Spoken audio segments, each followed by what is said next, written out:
MeMonster. Chapter 371. Che Na-yoon sat down, facing Che Ju-chol. He smiled gently at his granddaughter. Che Na-yoon clenched her fists on her lap. Che Ju-chol remained still, waiting for her to speak. The atmosphere was warm and gentle, but Che Na-yoon was more nervous than ever.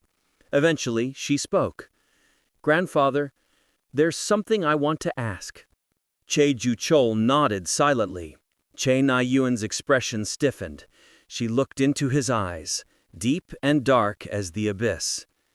"Do you remember the Kwang-o incident?" Che Ju-chol showed no emotion.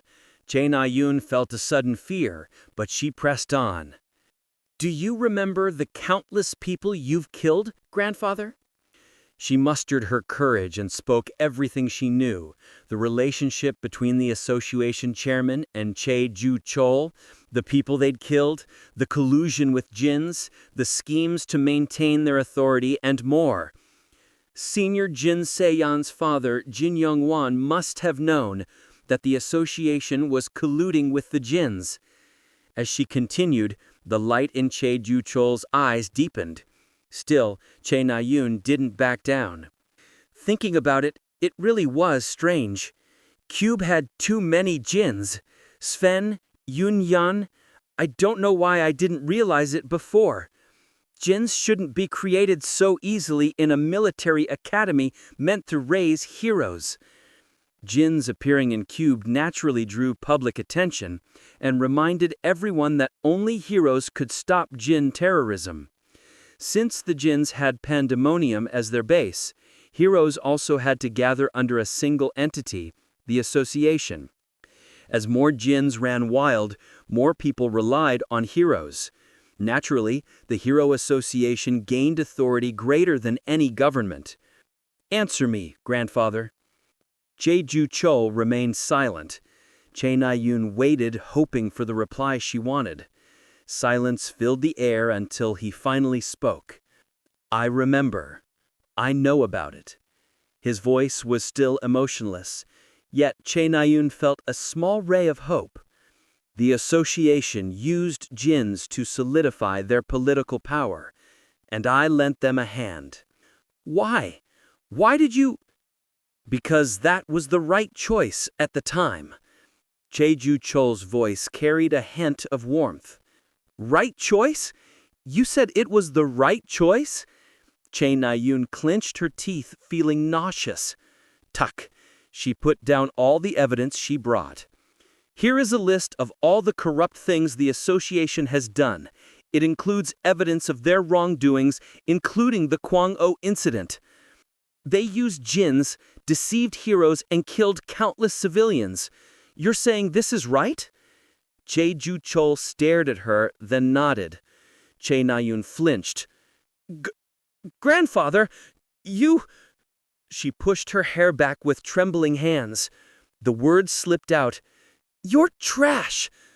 Still, Che Ju-chol remained silent, only staring at the evidence. He slowly reached forward and picked it up, murmuring softly, "That might not be the case now." What? Che Na-yoon got tongue-tied. She scowled and glared at her grandfather. Che Ju-chol continued, unfazed by her reaction.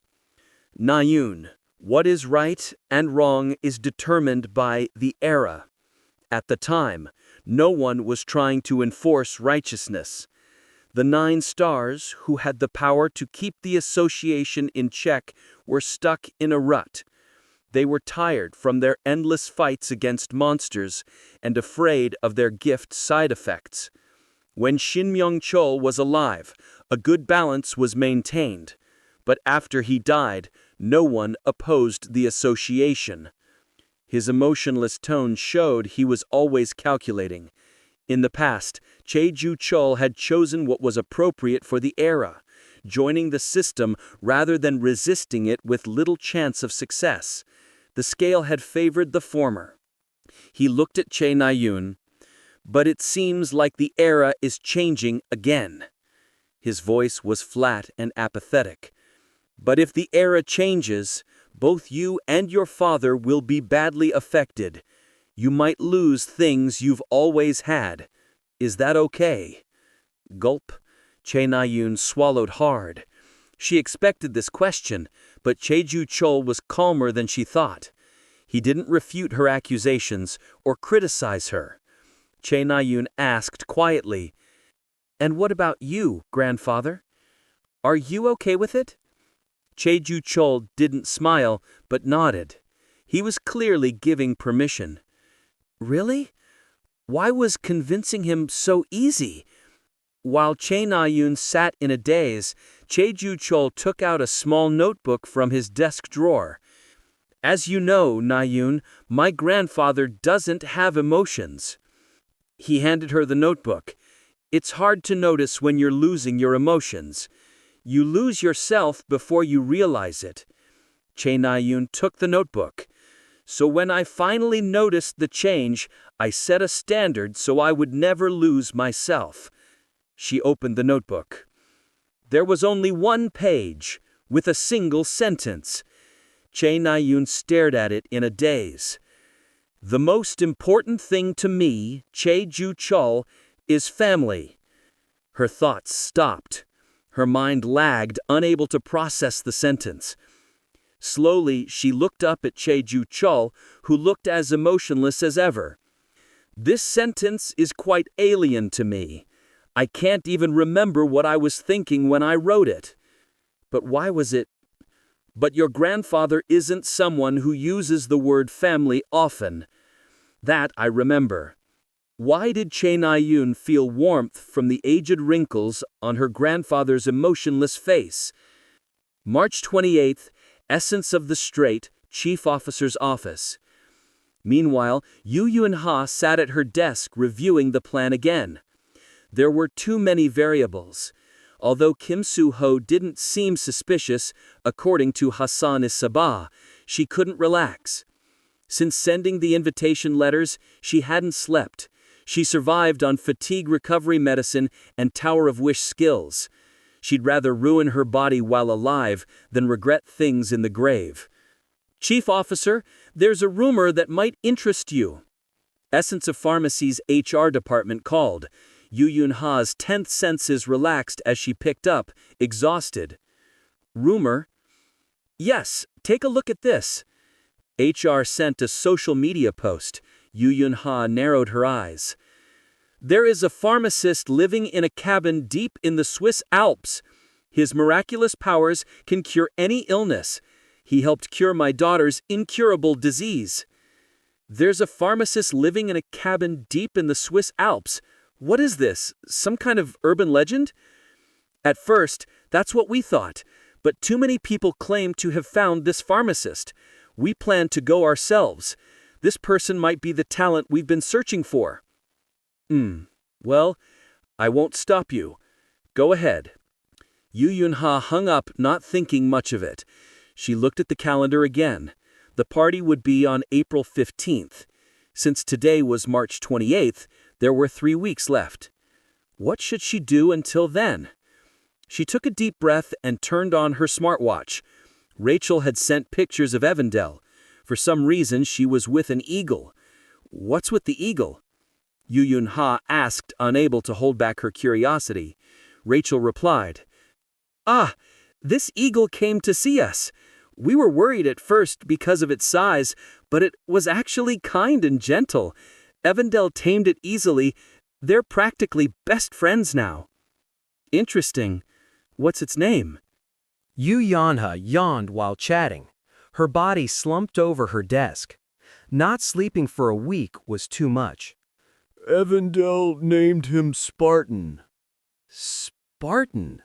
What kind of name is that? Yu Yun-ha smirked and slowly closed her eyes. Her chin touched the desk, and drowsiness flooded in like a tsunami. "Spartan." Mumbling, she drifted into sleep. April 2nd. Creator's Sacred Grace. Vice Leader's Office. Kim Soo-ho rubbed his chin, looking at the invitation letter Yu Yun-ha sent. This VIP invitation letter was all the rage in the hero community. Rumor had it that those who attended would walk the royal road. But Kim Soo-ho wasn't interested. There were other things to do, like helping civilians still suffering from the war. He thought it was too early to celebrate. I guess I should still go. But both Yoo Yeon-ha and Yin Sung-ah strongly advised him to attend. Yoo Yeon-ha even said she'd never talk to him again if he didn't. Kim Soo-ho sighed and looked at his computer monitor. There was a long list of missions. Demons appeared in Gangwon-do. A coliseum for demons has been built in Pandemonium. The new evil's subordinate group, Iron Armor Eccentrics, appears in Gaesung. Even with Baal's annihilation, heroes had many tasks. But the missions given to Kim Soo-ho by the association were strange. They were important but far from the core problem.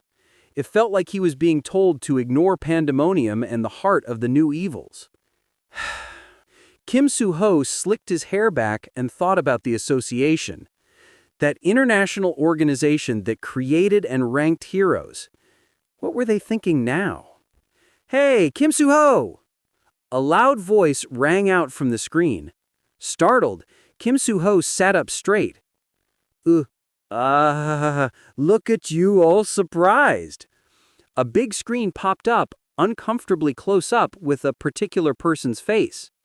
The white-haired, fairy-like short on the screen was none other than Eileen. "Eileen, see? Yo, it's been a while." She was just as prim and young as always. Kim Soo-ho grinned. "I thought you were busy playing Laraji's game. Is it fun?" "What, fun? I'm doing work. The Temple of Justice has to grow faster than Laraji's guild and crush them." Laraji's game was a virtual reality game taking the world by storm. It was so fun that some people gave up real life to play it. "Really? Then why did you call me?" It's nothing much. I was just wondering if you were going to that party." She meant the Yoo Yeon-ha VIP party. Kim Soo-ho replied simply, "Yes, I'm participating." I see. "I go, Suhoshi. It's been a while." Lee Young-han peeked in from the side. He wasn't alone. Kim Soo-ho also glimpsed Nicholas. It seemed that the Temple of Justice members all logged out from Laraji's game. "Are you all coming to the party?" "Yes, of course." "Then I'll see you there." "Yes, and also you should try this game. It's incredibly fun." Move." Eileen shoved Lee Young-han's face out of frame. "Anyway, we were planning a reunion. China Yun, Old Man Hankus, and Rachel, and everyone else who fought against Baal." "What? An attack? Those bastards." We're hanging up. Guys, we're logging in." Something must have happened in the game as Eileen hung up angrily. They must be pretty busy, huh? Kim Soo-ho looked at the blackened screen and shrugged. Just as he was about to return to work, whoosh! A cold wind blew from behind, grazing his neck. Didn't I have the window closed? Kim Soo-ho turned around. What? His eyes widened. An unexpected guest stood there. Oi, Kim Soo-ho! Jin Sayuk was staring at him, waggling her long, slender finger. A strange smile appeared on her face, making Kim Soo-ho listless. He hadn't seen her for a while and thought she'd gone back to Akaterina. Jin Sayuk smirked and said, "That party sounds pretty fun. Why don't you bring me too?" Before Kim Soo-ho could say a word, "Of course, you can't say no." Chapter 372. April 4th, Portal Station. Rachel arrived in Korea through the international portal, with Evandel by her side. Rachel wore a simple business suit, but Evandel stood out in her magician's hat and cane, her outfit loudly declaring, "I'm a magician."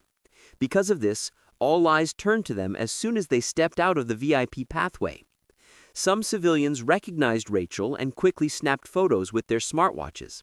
Before they could take more than a couple of pictures, guards from Essence of the Strait appeared and swiftly guided Rachel and Evandel to a waiting limousine. "We hope you have a safe trip." "Thank you." Rachel entered the limousine after the warm greeting, only to find someone already inside. When Rachel met her eyes, she flinched. "Yo!" Che Na-yun greeted her with a grin.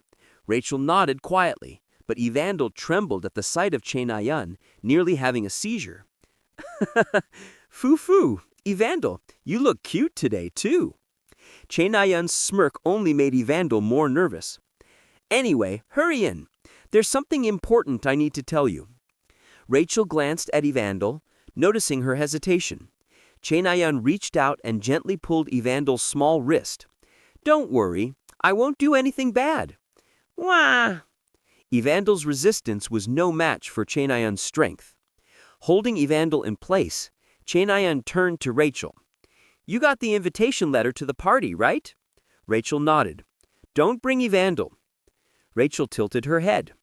She hadn't brought Evandel just to visit Essence of the Strait. She also wanted Evandel to attract international investors. Evandel needed enormous financial resources to further her spirit beast magic. "We decided to invest in Evandel's stronghold and research costs, so don't worry about that." Che Na-yun spoke as if she already knew Rachel's concerns. Then she suddenly pointed at Rachel's feet. "Wait, what's up with that bird? Where did it come from?" Rachel followed her gaze and saw a bird sleeping curled up at her feet. "He followed me all the way here." Rachel smiled faintly. "This is Spartan." "Oh, this is Spartan." "Uh-huh. Where did you find him? He looks like an eagle."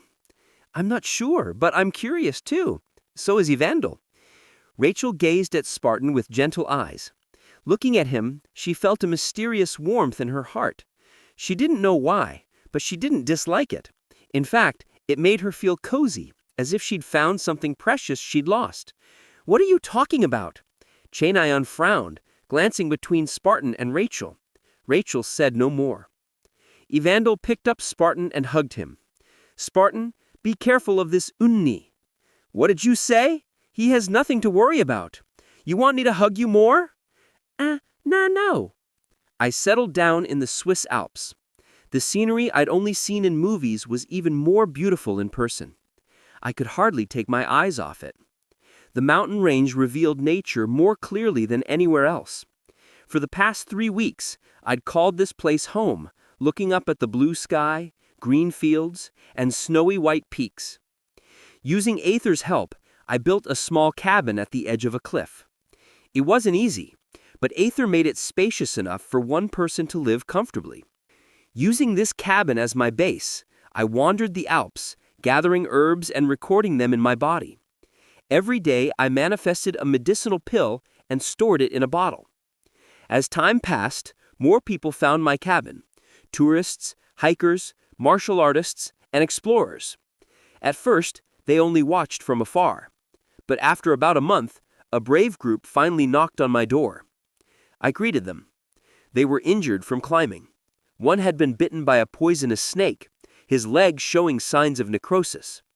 Another had a crushed shoulder bone. I introduced myself as a pharmacist.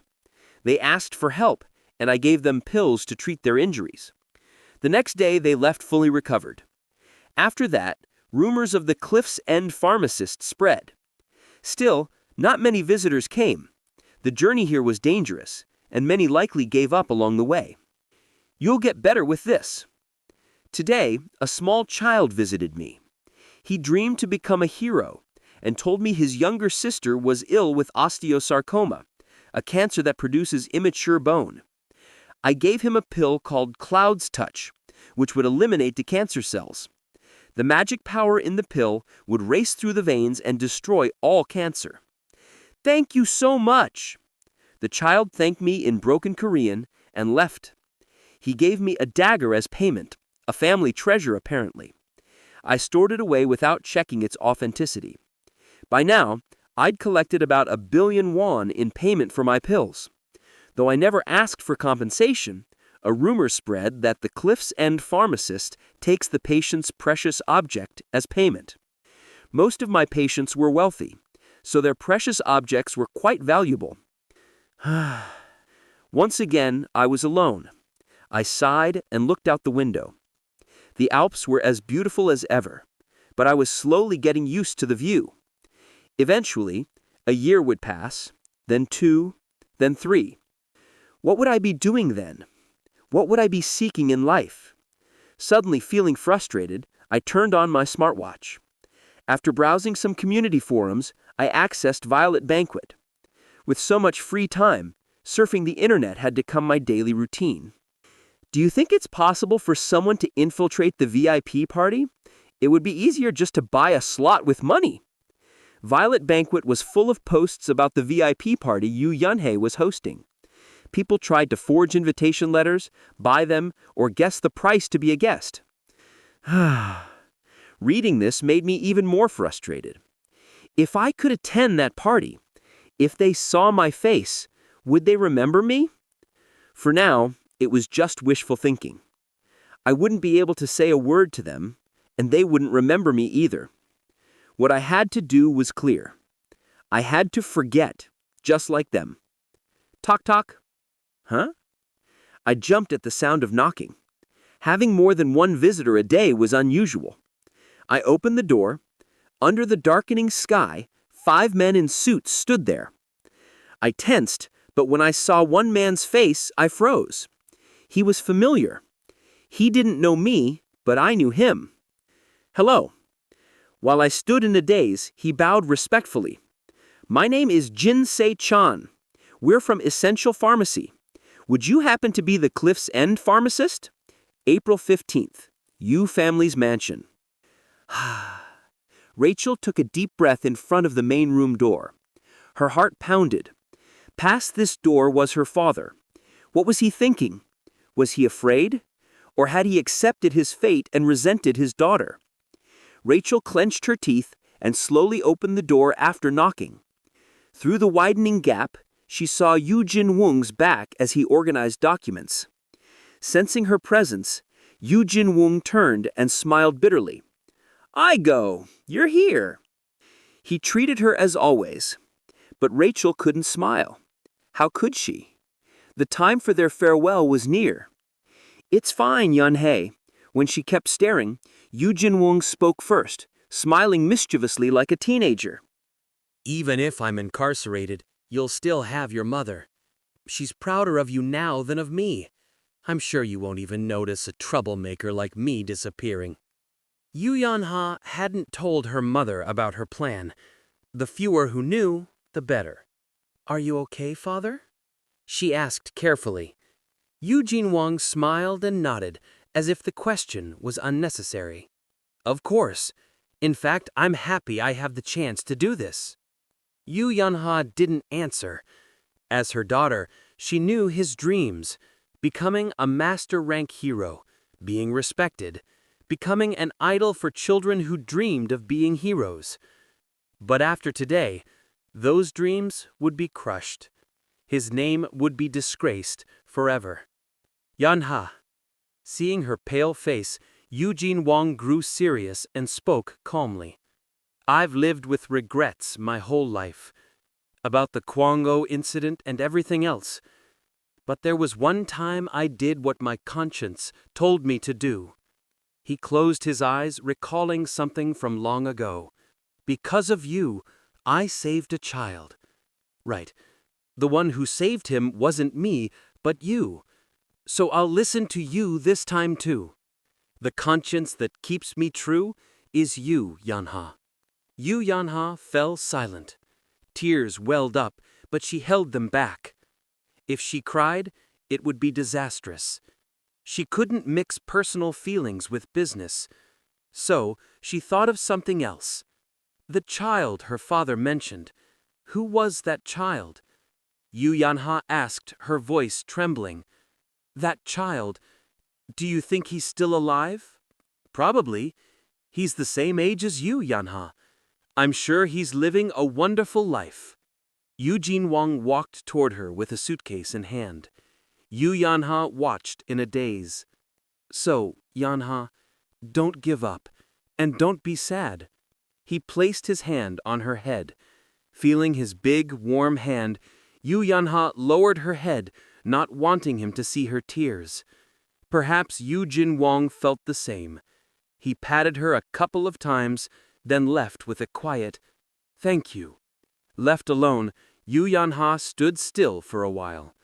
Thoughts swirled in her mind, but she knew she didn't have time to linger. "Oi! The party's starting soon!" Jane's clear voice snapped Yu Yanha back to reality. She wiped her tears and turned. Jane, disguised as Eugene Wong, was watching her. "I have to greet people like this, then leave a bit later, right?" "Yes." "Okay." Kahum. "Yanha, is my voice okay?" Jane coughed and changed her voice. She sounded just like Eugene Wong. Yu Yanha fought off the goosebumps. "You sound just like him." She checked her outfit one last time. Dress, Brigitte, ring, hair, makeup. Everything was perfect. She was perfect as the host. "I'm ready. What about you guys?" "We're ready too. Khalifa will come back after dropping your father off." "Perfect." Yu Yanha let out a deep sigh. Finally, it was time to end this. Now that humanity had won the Great Devil War, it was time for change. The first step was to settle the past era's corruption. "Master, Lee Yuk-ho and Kim Suk-ho are coming. It seems they will participate in the party. However, it looks like Yu Jang-won will stay in his mansion." Hassan-e Sabah's mental transmission rang out. Yu Yanha wasn't surprised. She expected Yu Jang-won wouldn't come. "That's fine." Jin Se-yeon said she would ensure everyone received lawful punishment for their sins, including Yu Jang-won. But that was impossible. On the surface, there was no evidence against Yu Jang-won. Something like justice couldn't touch him. So, they prepared a different punishment. The chameleon troupe will be giving him a visit. A thoroughly physical concept, violence. In about 3 hours, he will meet one of the most terrifying members of the troupe, Chok Jin-young. Dozens of high-rank heroes would guard his home, but none of them would be a match for Chok Jin-young. "Now then!" Yu Yanha clapped her hands. At her signal, the members of the chameleon troupe appeared one by one. Looking at them, Yu Yanha smiled. "Let's start the party." Chapter 373. Kim Soo-ho, dressed in a swallowtail coat, surveyed the party venue. Most distinguished guests were busy conversing, but since he was 40 minutes late, he couldn't join any ongoing discussions. He walked through the grand hall, observing Yu Si-hawk, Yu Jin-wong, Nicholas, and other famous heroes. It was strange to see so many heroes he'd only seen on TV gathered in one place. "I go if it isn't our future hero." Someone approached, feigning friendliness. Kim Soo-ho flinched and turned.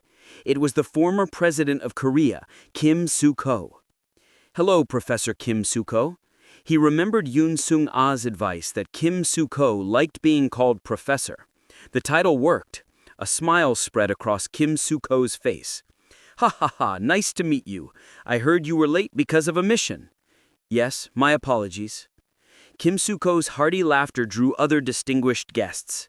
Kim Soo-ho recognized their faces from the list Yoon Sung-ah had sent. They were part of the so-called Kim Suk-ho faction.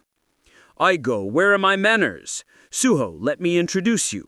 This is the chief of the association's evaluation department, Kim On." "Nice to meet you. I'm Kim On. I've heard a lot about you, high-rank hero Kim Soo-ho-nim." Kim On extended his hand with a strange smile. The evaluation department ranked and evaluated heroes, holding significant authority since heroes' fame and salary depended on their rank. "Nice to meet you. I'm Kim Soo-ho." Kim Soo-ho shook his hand awkwardly. He then met the chiefs of the Administrative Department, State Affairs Department, International Aid Department, and others. After shaking hands with everyone, Kim Soo-ho laughed joyously. "Ha ha ha! Oh right, Chief Kim, aren't there a few empty slots for the Master Rank Hero position?" Yes, a few died during the war and a few were expelled for not answering summons during the war. Tisk, draft dodgers, such shameless heroes. Too many are blinded by money and fame. When I was their age, people became heroes to save others. Nobody cared about money or fame. Kim Suko muttered unhappily, then turned to Kim Suho and smiled. We need more heroes like Suho. Thank you for the compliment. Kim Suho nodded wryly. At that moment, the lights in the room clicked off. Was it an event or an attack? While everyone stood wary, a small spotlight shone on the south side of the hall. What? Kim Suko and the other guests turned their attention to the stage. The curtains lifted, revealing the host, Yu Yan-ha. She acted with decorum befitting her position and greeted the guests. Nice to meet you. My name is Yu Yan-ha. I'd like to thank all the distinguished guests gathered here today. Of course, I will be paying each guest a visit to thank them. She thanked the guests, then got straight to the point. Yu Yan-ha didn't want to damage the scenario she'd scripted. First, Temple of Justice's chairman Aileen C. Your courage became a powerful beacon of light in humanity's war against Baal. We admire you from the bottom of our hearts. Yu Yan-ha spoke gently. The spotlight moved to Aileen, who was caught mid-chocolate. Aileen flinched, wiped her mouth, and forced a smile. Clap, clap, clap. Yu Yan-ha clapped first, and soon the entire room joined in. Aileen, flustered, bowed her head repeatedly. Next is Rachel, whose elementals saved countless people with their clear and pure powers. There must be hundreds of thousands whose lives you saved. Clap, clap, clap. It was time for pleasantries. Kim Suho clapped as he watched Yu Yan-ha's speech. Thank you. Rachel smiled bashfully, and several men blushed as they looked at her. Yu Yan-ha continued, praising the distinguished guests with her silver tongue. Yoon Sung-ah, Yu Si-hak, Chae Na-yoon, Lee Young-ha, Kim Suho, and even Shin Jong-hak, who wasn't present. Kim Suho felt his heart grow warmer as time passed. What bullshit. Jin Sayak didn't agree. Kim Suho was surprised by her sudden appearance, but calmed himself and whispered to her. Be quiet. Who are you to tell me what to do? What? You shut up. Geez. Kim Suho's mouth twitched. Meanwhile, the relay of praises was ending. There are 2 people left. The final 2, Kim Suko and Lee Yuko, knew who they were. The 2, who would be the ceremony's finale, laughed quietly, briefly thinking it might be okay to leave Essence of the Straight be. Professor Kim Suko. A grand spotlight shone on Kim Suko. As everyone looked at him, he waved his hand and shook his head. And the current chairman, Lee Yuko. A second spotlight shone on Lee Yuko, a founding member and current chairman of the association. He reacted the same as Kim Suko. The guests thought this was the end and waited for Yu Yan-ha's final tribute. However, and finally, Yu Yan-ha announced one person remained. While everyone stood flustered, she gestured at the main door. A spotlight shone on the door. All eyes turned. Keek! A clear sound echoed in the silence. The door opened, and the immortal Che Jucho appeared. No, it wasn't just Che Jucho. Dozens of heroes followed, surrounding the hall. The waltz faded, replaced by the sound of footsteps. Let me introduce you all. Ignoring the suddenly cold atmosphere, Yu Yan-ha continued. This is the 4-colored immortal, Sir Che Jucho. Che Jucho slowly walked up the stage. Thank you.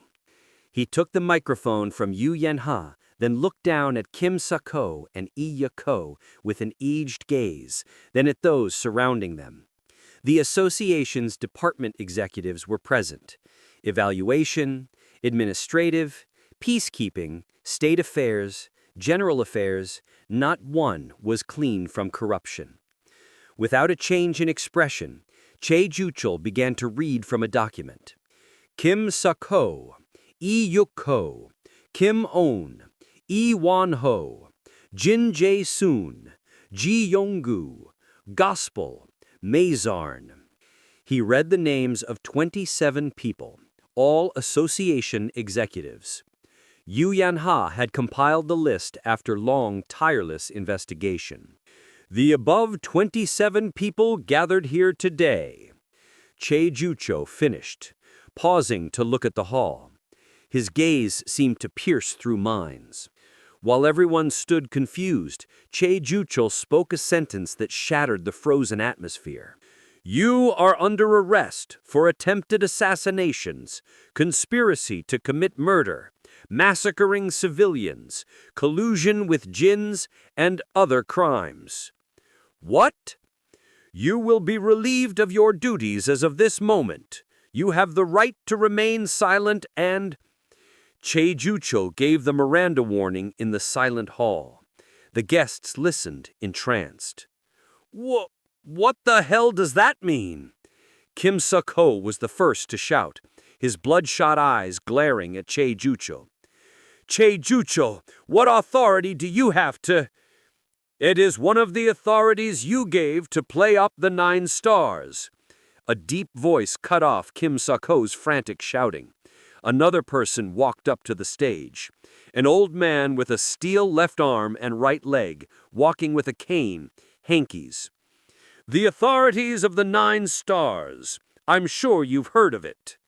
Hankies grinned, looking between Lee Yuko and Kim Suk-ho.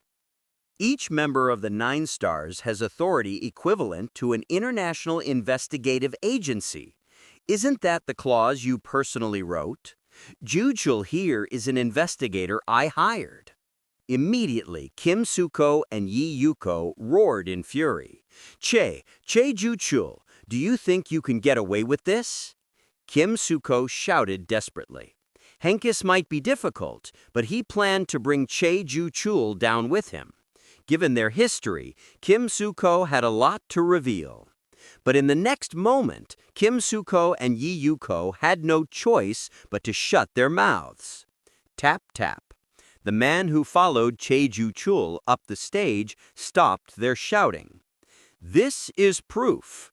The man who spoke was one of the 3 authority holders of the association, Yu Jong-won. Yu Jong-won handed Che Juchul an envelope filled with evidence. Everything is inside this envelope. You! Kim Suk-ho, ever the seasoned politician, quickly realized what was happening. Yu Jong-won and Che Juchul had betrayed him. Kim Suk-ho and Yi Yuko shook, but Yu Jong-won ignored them and continued. The Kwang-o incident, Leork incident, Augsburg collapse, and other incidents caused by jinns were masterminded by those 2 to peep their authority. The evidence is already being broadcast worldwide. Yu Jong-won clapped. A huge hologram screen shot up on the stage. I am here today, not as the hero Yu Jin-young, but as a fellow human being. I am here to confess the evil deeds I have committed. Yu Jin-young stood before the media, YTV, MBN, KSB, confessing live to the world. Kim Suk-ho's jaw dropped. When did Yu Jin-young get there? Wasn't he here just a moment ago? After watching the screen for a while, Kim Suk-ho turned to Yi Yuko. Their eyes exchanged a clear message. Now that they were cornered, they would struggle to the end. Don't move! Kwaa! A gleaming greatsword formed with magic power separated them. Intense heat rose from the crack in the ground, preventing the 2 from joining hands. This was Che Na-yun's doing. Kim Suk-ho and Yi Yuko gulped at her power, which far surpassed the rumors. This is essence of the Straits Che Na-yun. I have been given the authority to arrest the association's lawbreakers by the government, as well as the authority to punish and judge them in the process. Resisting will not be allowed. I'm sorry to tell you, but I haven't even been convicted yet. I'm no lawbreaker. Che Na-yun didn't even pretend to hear Kim Suk-ho. She looked ready to behead him if he made one wrong move. As expected of Che Juchul's granddaughter, she's mad. Kim Suk-ho shrugged and got on his knees. Then, excuse me. Yu Zhangwan used the chaos to slip off the stage. "Wait, stop him! Stop him too! We didn't commit any crimes! He controlled us, and now he's controlling you!" Kim Suko shouted, pointing at Yu Zhangwan. But Yu Zhangwan quickly escaped the hall, preparing to disguise himself again. Sk! However, cold steel touched her neck. "Ooks!" Jane raised her hand. A woman appeared from behind a pillar. "It's been a while, Jane. Do you have time today? I'd like for us to have a little chat." It was Yun Sung Ah. She slowly moved her sword and made a cut on Jane's neck. Well, can we chat later? I'm a bit busy right now. I have to make them give up quickly." "I can't do that. There's something I need to hear, too." "Hear? Hear what?" "Oh, you're pretending you don't know? I want to cut you up the more you do this, you bitch." Blood flowed down Yun Sung Ah's sword. A sharp pain spread through Jane's body. Jane grit her teeth and pondered. Should I push her sword away and escape, or should I hear out this woman? Unfortunately, she didn't have time to weigh her options. Quang! The roof of the mansion suddenly collapsed, and countless flying monsters and members of the new evils appeared. Ging! Ging! Ferocious cries rang out as the scent of demonic energy filled the air. Everyone was taken aback by the sudden attack. Jane glanced at Yun Sung Ah and spoke. "Why don't we chat after everything ends? I'll keep my promise this time. This is my retirement mission, you see." Yun Sung Ah fell silent. Soon, the sound of something breaking rang out, and the clash of magic power and demonic energy created a huge sonic boom. There was no time to wait. Whew! With a sigh, Yun Sung Ah let go of Jane. "If you don't keep this promise, I won't give you a chance to talk next time."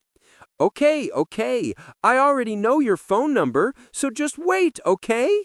Shut up and call me when you're done." With that, Yun Sung Ah ran towards the party hall, and Jane changed her disguise to that person to finish the job. The person Kim Suko feared and wanted to kill so much, the reason he caused the Kwang-o incident. The person Jane changed into was Jin Seon's father, Jin Young-won. Underground bunker of the mansion. Yu Yun-ha evacuated to the underground bunker. She would be useless in battle, and the new evils would surely target her, so she left the rest to Che-ju-chul and Henkes. She sighed and turned on the TV. Her father's press conference was ending. "I will spend the rest of my life atoning for my sins." He reached out his hand proudly.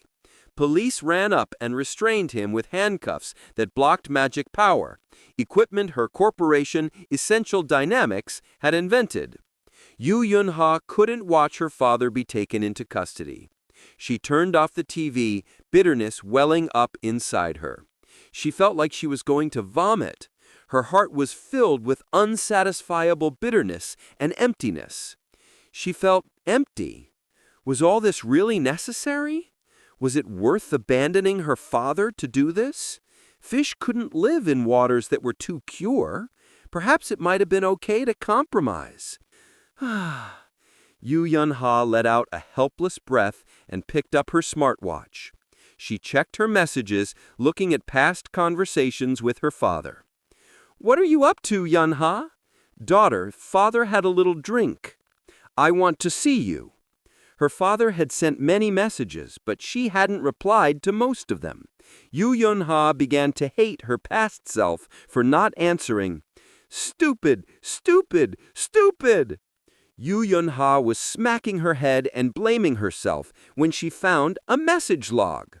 It was a long message, but there was no record of the recipient.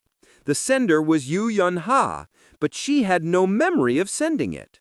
Curious, Yu Yun-ha tilted her head and clicked on the message. Soon, her face turned redder than an apple and she exploded from embarrassment. Hello, Kim Hajin. This is Yu Yun Ha. Today has been a difficult day. Well, maybe not for you, but it sure has been for me. Maybe that's why. The days I spent with you as my trusty ally are popping up in my head. I was embarrassed, tired, and a little annoyed, but now that I think about it, they were precious memories. Right, I'm thinking about you right now. What in the world is this? Yu Yun Ha clutched her head. I'm thinking about you right now? What kind of third-grade confession is this? The unimaginable embarrassment made her head boil and her brain melt. But in this state of utter embarrassment, she faintly remembered the emptiness that had formed from her forgetting. The reason she had cast light upon the Kwango incident, even abandoning her father. Yu Yen Ha pressed her temples. Short mutters escaped her mouth.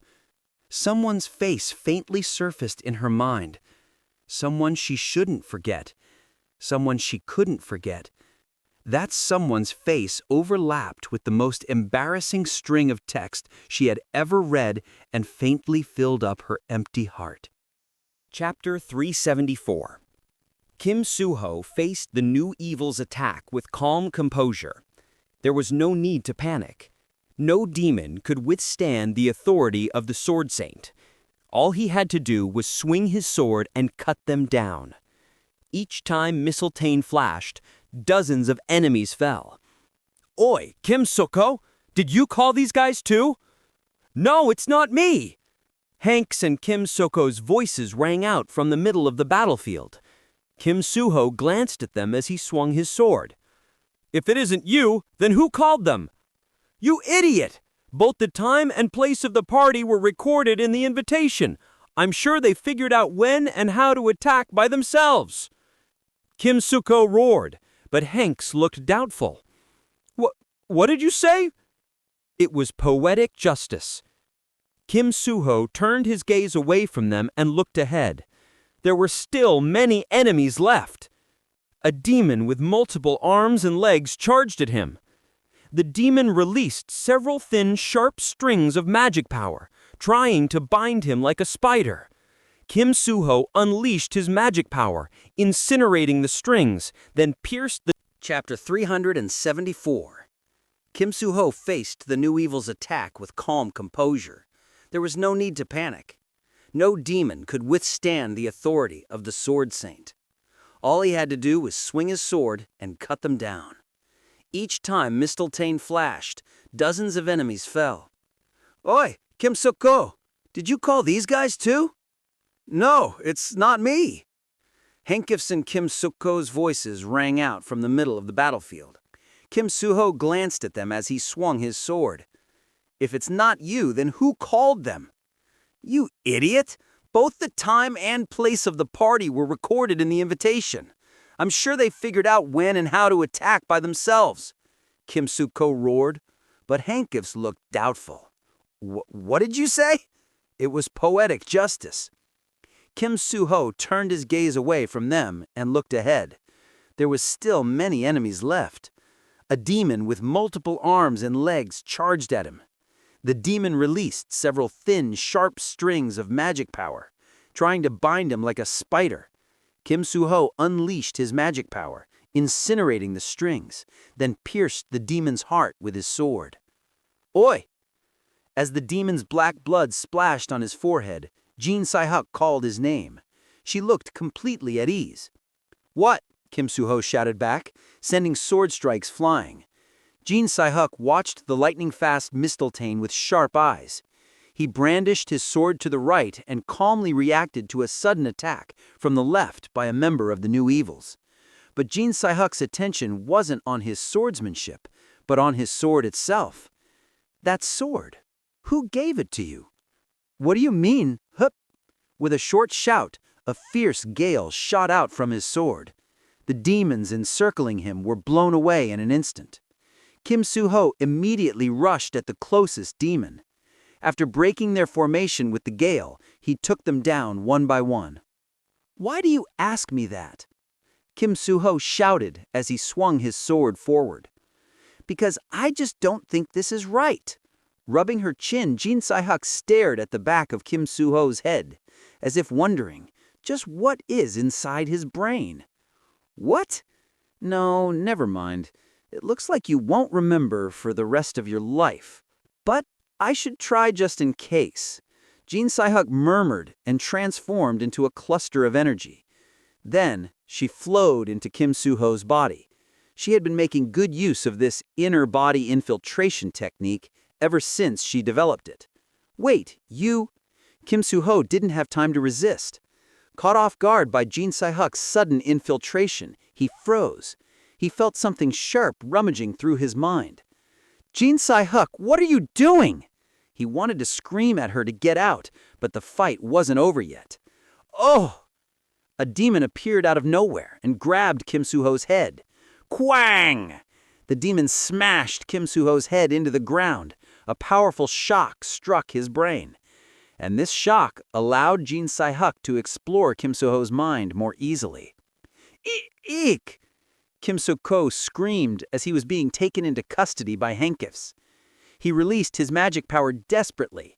His aged, worn-out magic power pushed handcuffs away, and Kim Soo-ho took the chance to escape.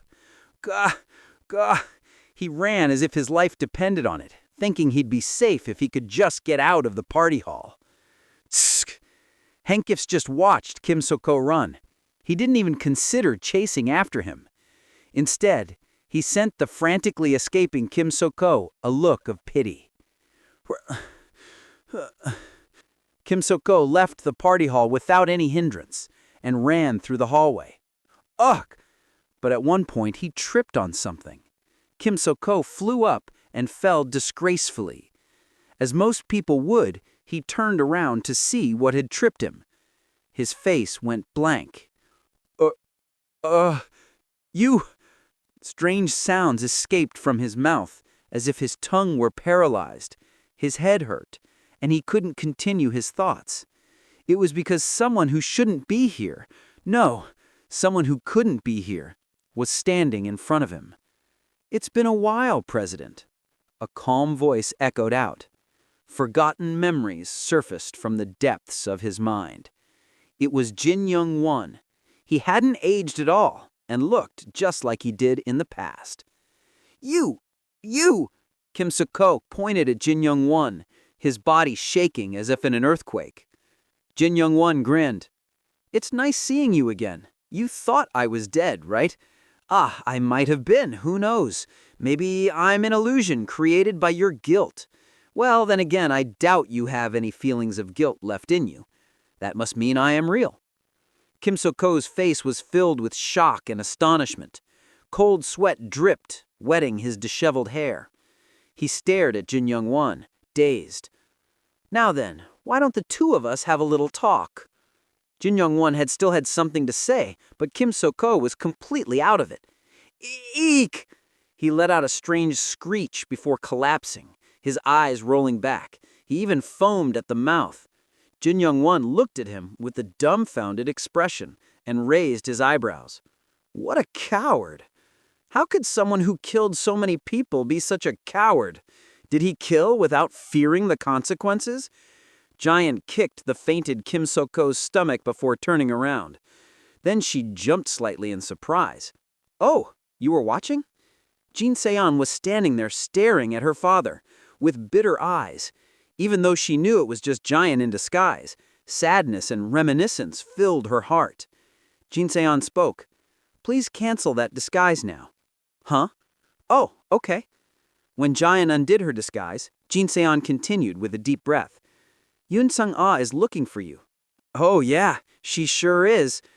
Are you not going to see her? Nope, of course not. Giant smiled brightly. Jin Se-yeon glared at her dumbfounded. Giant slicked her hair back and added, Well, she probably knew I wasn't going to come back when she let me go. You could call our relationship a MacGuffin. Besides, I still have important things to do. Just as Jin Se-yeon was about to criticize her with, That's an excuse. Doo-doo-doo. The sound of helicopters echoed above us. Wing, wing. Sirens became clear. Hear that? It's time for us to run. Jian spoke with a bright smile. With no other choice, Jinseon sighed. About 10 minutes after the New Evil's attack began, outside reinforcements finally arrived. This is an unprecedented expose of corruption. The fact that the chairman of the Hero Association and the former president of Korea colluded with the Jins is taking the world by storm. Yu Jin-woo and Che-ju Chul's confession and whistleblowing have led to confirmation of the association's executives having secret trades with the Jins. Naturally, the Hero Association has fallen into chaos. A retired hero, Yu Jung-won, also stood out in this incident as a whistleblower. Pantheon, a subsidiary group of the Temple of Justice, was normally a resting place for the Temple of Justice heroes, but starting today, it was given the role of investigation agency and headquarters.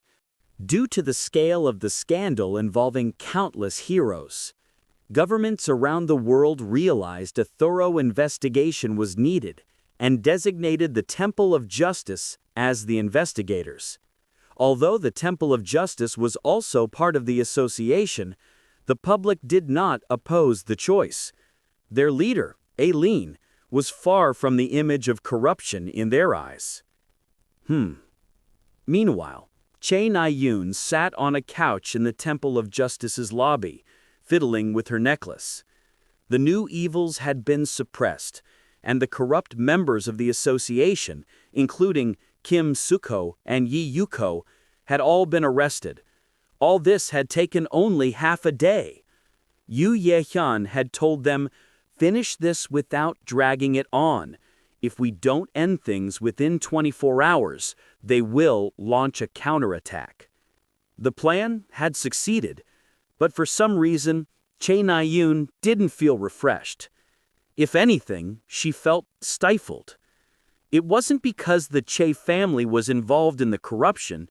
She had accepted that fate the moment she learned the truth about Che Jin-yoon. The thing is, she felt like she had forgotten something important. And every time she felt this way, she subconsciously fiddled with her necklace. However, this sense of disharmony only grew stronger as she touched the necklace. Someone had given her this necklace. She had to give it back, but she just couldn't remember who. Every time she felt like she was about to remember, an unpleasant forgetfulness swept through her mind. Key. Ah, jeez. At that moment, a shriek rang out. Startled, Che Na-yoon raised her head. Rachel, who was sitting in the same room as her as a testifier, looked shocked. The shriek had come from Spartan, who was sleeping on her lap. Gee! Gee! Spartan! What's wrong all of a sudden? Gee! Gee! He was almost having a seizure.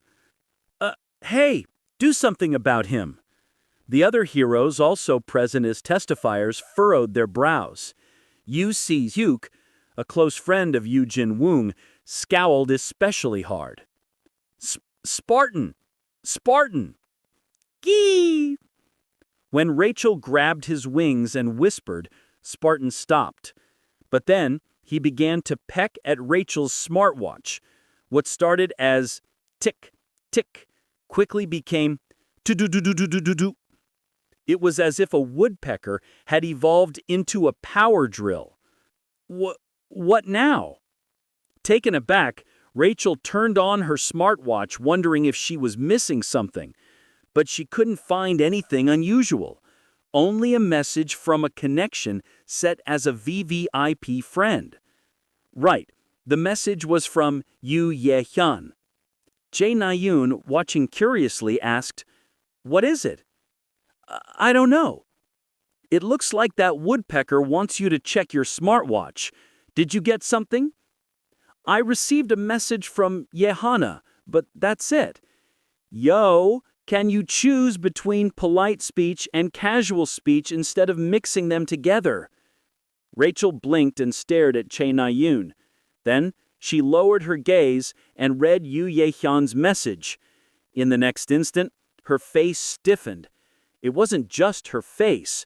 Her whole body became rigid, as if she'd fallen into deep thought. Che Na-yoon raised her eyebrows and asked, What is it? Did something happen?" Rachel didn't answer. "Hello? Can you hear me?" She ignored Che Na-yoon no matter how many times she asked. Slightly offended, Che Na-yoon furrowed her brows and turned on her own smartwatch. She had countless new messages. Among them, Yoo Ye-hyun's message stood out. Che Na-yoon clicked on it without much thought. Immediately, she made the same shocked expression Rachel had. Her thoughts stopped, and so did her body. Only her eyes slowly moved up and down, reading a certain word. The word was an ordinary name, but at the same time, it was not so ordinary. The text message Yoo Ye-hyun sent had someone's name on it. Che Na-yoon didn't remember this name, but it felt familiar. Che Na-yoon subconsciously clutched her necklace. Then she slowly raised her head. Rachel, who had received the same message, was staring back. When their eyes met, Rachel asked, "Who is this Kim Hajin?" Che Na-yoon couldn't answer. They both needed time for deep reflection. A month has passed, yet the trial is still ongoing. Kim Suk-ho and Yi Yuko are still claiming to be innocent, receiving criticism from the public.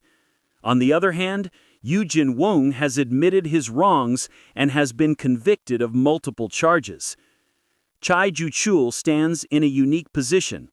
Taking into account that he was one of the whistleblowers, his contributions during the war against Orden, and his worsening health due to age and participation in the Great Devil War. Things are sure changing quickly. I was still staying in my cabin by the Alps' cliffside, watching TV as I munched on some cereal. The month-old Hero Association corruption gate was still in the news. In any case, it didn't feel so bad seeing the world progress toward a story that shouldn't have existed. In fact, I was quite happy. Not only did this world escape from the adversity known as Baal, but it was also on the brink of eliminating the cancerous tumor that was the Hero Association. But this setting, that the association's executives colluded with Dijins to maintain their authority, no. I should stop referring to things as settings. I shouldn't even use that word. After all, it only made me sad. Tuck, tuck. At that moment, someone knocked on my door. A guest? I turned off the smartwatch and got up from my chair. Although the world was changing rapidly, I was still living a life of leisure. Tuck, tuck. Today's first guest seemed quite impatient. I was about to open the door, but paused for a moment. With my hand on the doorknob, I let out a faint breath. I couldn't help but think, could it be? But soon I laughed and shook my head. I was mocking myself. For the past month, I had been hoping for something in the back of my mind, that they would remember me and come find me. An empty hope. But now, I knew that was not possible. So I opened the door, not expecting much. Geek! The wooden door creaked open, revealing two people standing outside. They were blonde, blue-eyed women. As expected, they were strangers. The woman on the right gulped before speaking. Are you the Cliff's End pharmacist? Yeah, that's right. I spoke casually on purpose. It didn't seem realistic or charismatic for a mysterious pharmacist living on the edge of a cliff to speak politely. Ah, I see. Wow, really, we finally. I'll choose you out if you keep crying. No, we'll stop crying. I led them inside as soon as they stopped crying and asked about the patient's symptoms. They said it was poison from the venomous Albahara snake.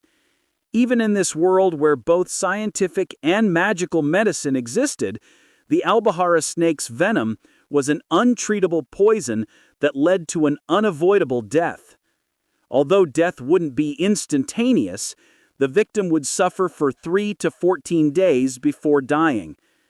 To my knowledge, there wasn't an antidote.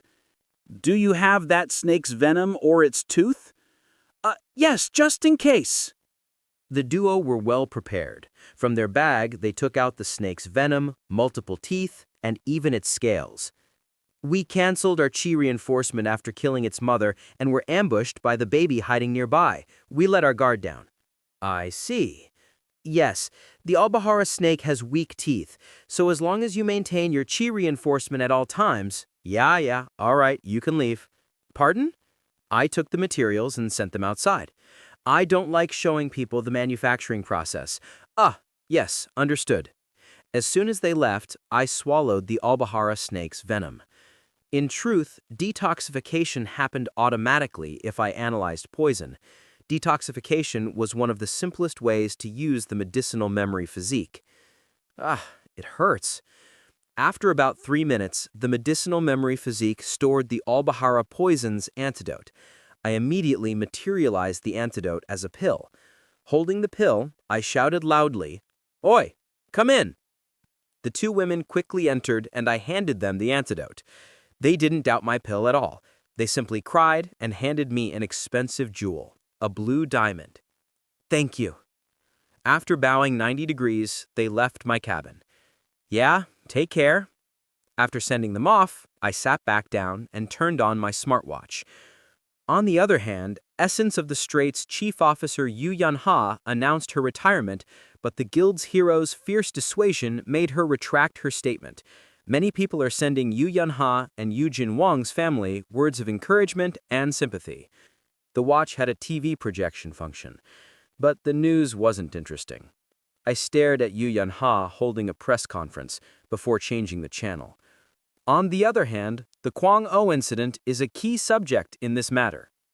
I immediately turned the watch off. The Kwang-o incident. To be honest, I was hoping the Kwang-o incident would help me out. Although everyone's memories of me were wiped, I hoped someone would remember me after hearing about the Kwang-o incident. But that didn't happen. A month passed, but no one came to see me. But that goes without saying. It was proper for false relationships built up through the power of the author to disappear. After all, this world wasn't a novel anymore. I was no longer the novelist Kim Hajin, but just an insignificant Kim Hajin.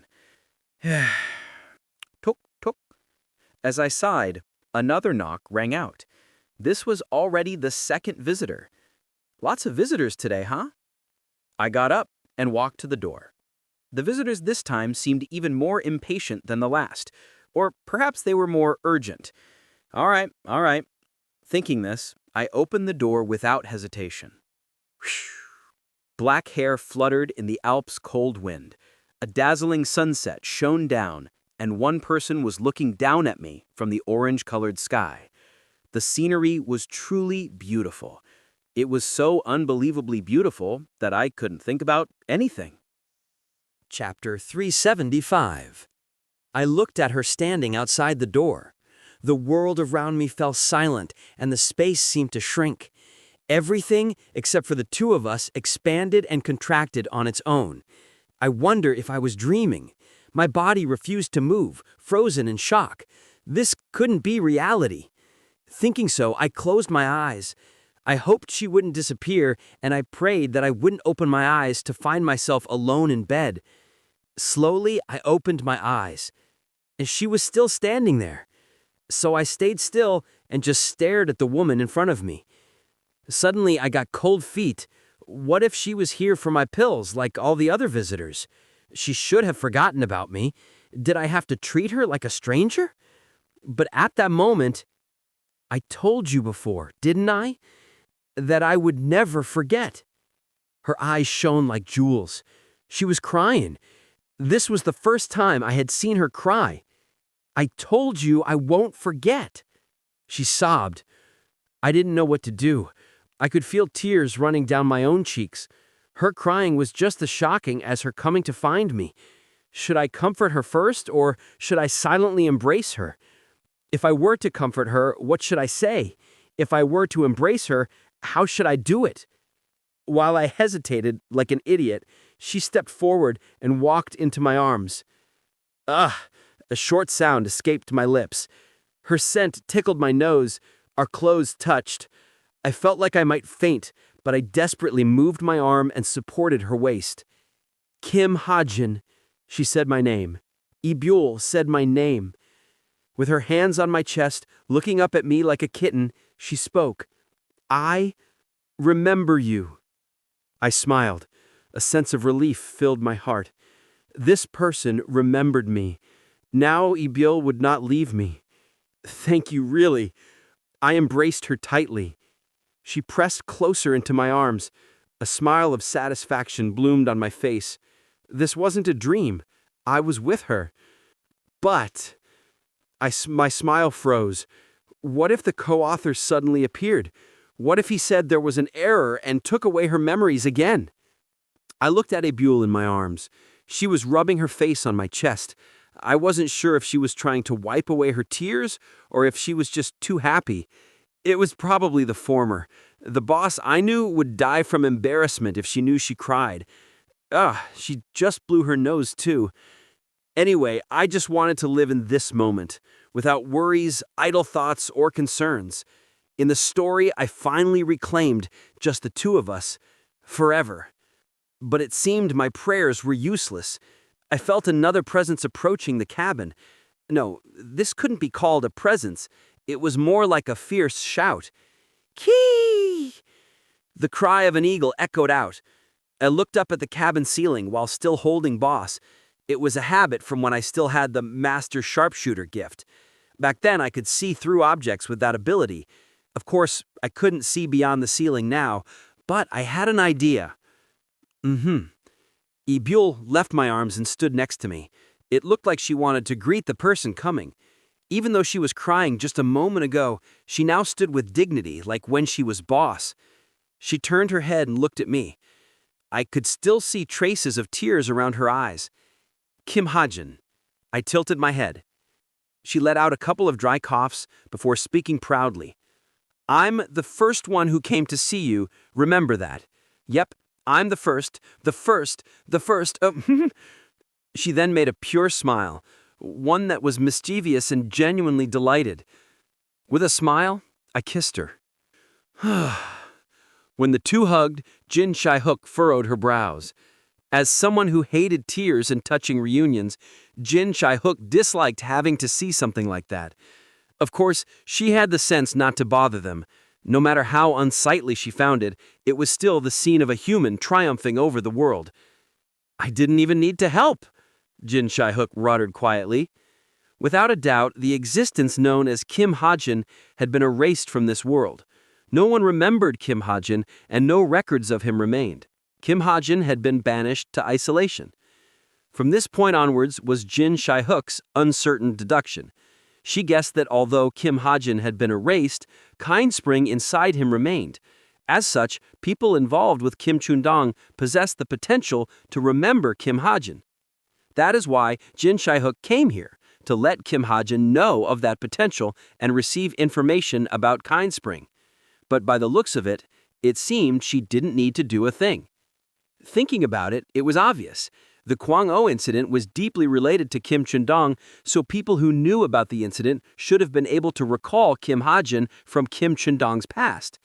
Of course, people like Kim Soo-ho and Shin Jung-hak would never be able to remember Kim Hajin, because they didn't have any point of connection with Kim Chundong. Although they might sense something was off and recall a tiny bit with their sharp senses, they would never regain full memory of Kim Hajin. What an unstable world. Jin Shai-hook sighed with a hint of self-deprecation. How could a world be full of loopholes? And how pitiful was it that she was in existence in such a world? What are you going to do from now on? At that moment, a voice rose from her heart. It was filled with resentment and coldness. Oh, that's what I wanted to ask him, and also what happened to Kindspring and what will happen to my world. Jin Shai-hook closed her eyes and looked into her inner mind. Inside a room decorated with care, the frozen Puharin was staring at her. After all, he's the one who created this world. Then why aren't you asking him? Puharin had learned how to talk, but that didn't mean he was completely healed, and it certainly didn't mean he forgave Jin Shai-hook. If anything, it meant he was now able to attack Jin Shai-hook more directly. I thought he was abandoned by this world, but it turns out there's someone in an even worse situation. Jin Shai-hook smirked. As one could see, although the world might have abandoned Kim Hajin, its people remembered him. With this, Kim Hajin should be able to live a calm, peaceful life. But that wasn't the case for Kindspring. Kindspring was born on this earth without parents and lived a life of solitude before being transported to Akatrina. Although the deep darkness inside him was partially rooted out while serving Prihi as his lord, in the end, even Prihi had abandoned him. He had been abandoned in 2 different worlds, and he disappeared without being remembered by anyone. Jin Shai-hook couldn't accept that. So that his name could be remembered forever as her most loyal servant, she planned to erect a statue of him after reconstructing her kingdom. Along with her name, she planned to inscribe his name onto the first page of Akatrina's history book. No, before that, Jin Shai-hook believed Kindspring was alive. She believed that she would have a miraculous reunion once she returned to Akatrina. All right, let's go back home. Are you really trying to go back there? Puharin asked. You will die if you do. You know what's in that place. I won't die. Jin Shai-hook replied lightly and opened her eyes. Puharin's cold voice came back. But I will kill you. It doesn't matter. If I was going to die by your hands, I wouldn't have made it here in the first place. And that's okay with you? Don't you have lingering regrets in this world? Jin Shai-hook flinched. Puharin was right about that. Lingering regrets, you say? That was an emotion Jin Shai-hook didn't want to admit to. But she couldn't trick Puharin. If Puharin said it existed, it must. After all, he could search her inner mind as much as he wanted. I'll deal with it. In my heart, there isn't a regret bigger than Plarion. With a grin, Jin Shai-hook grasped the Dimension Stone. Puharin spoke once again. Then what is Bel doing? Is he in Akatrina? No, Bel is doing something to try to get back to his world. Bel. He made Jin Shai-hook speechless every time she thought about him. He had used Baal to revive the world Baal destroyed. Jin Shai-hook wasn't sure if he had planned for it to happen or if things just turned out that way. But given how clever and scheming he was, she believed it was the former. But Puharin, you found out about Bel already. Yep, I will reach the deepest part of your mind soon. That might be a bit dangerous. Dangerous? I told you, I will kill you. Wong, wong. Just as a portal was created next to Jin Shai-hook, a red-haired woman appeared from the wavering portal. It was Shim-yurin, who promised to be Jin Shai-hook's supporter. Wong, wong. Shim-yurin waved a staff she purchased from the market. Are you ready? Jin Shai-hook nodded before handing the Dimension Stone to Shim-yurin. The Dimension Stone she got from Baal was extremely unstable. It could transport only one person to Akatrina, so Shim-yurin's help was vital. All right, Jin Shai-hook. Before using the Dimension Stone to produce a dimension portal, Shim-yurin asked once again, Are you sure you won't regret it? If you leave, you won't be able to come back. No need to ask again. Jin Shai-hook raised her eyebrows imposingly. I am a king. No one can stop a king from making her return. Sure. Shim-yurin shrugged and activated her dimensional travel grand magic. The mystical stone fused with her magic power, emitting a purple glow. Then it shook violently before scattering into dust. The tiny specks of the stone rose into the air with Shim-yurin's magic power. Jing! The stone and magic power formed an oval shape wavering with purple light. Shim-yurin grinned. Now then, king, move your baggage through first. Getting a bit cheeky there with your tone. Didn't I tell you that a grand magician has the same rank as a king? Psst! Would it kill you to treat me with more respect? Jin Sa-hyuk clicked her tongue grumpily. Then she threw in 8 magic bags filled with food, robots, weapons, armors, and other daily necessities. Then should we go in too? Shim Yurin spoke as she looked into the portal. The portal still had enough energy.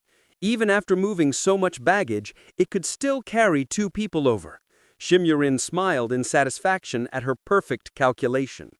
Yes, let's go, Shim Yurin, to Akatrina. Just like that, Jin Sa-hyuk was about to step into the portal. However, what? Jin Sa-hyuk paused, sensing a sudden presence. They really appeared out of nowhere. Shim Yurin and Jin Sa-hyuk stopped and stared toward the cabin. Keek! An eagle was circling the sky above Kim Hajin's cabin.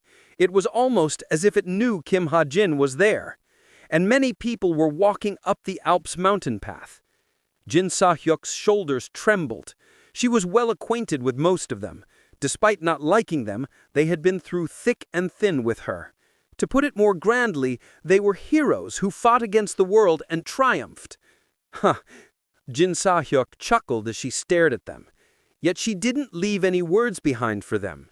But a single whiff of wind blew and shook the Alps' grassy field. Whish! The northern wind swept away the things that were there previously. Silence descended in an instant. The portal wavering with purple light and the woman delicately smiling in front of it disappeared.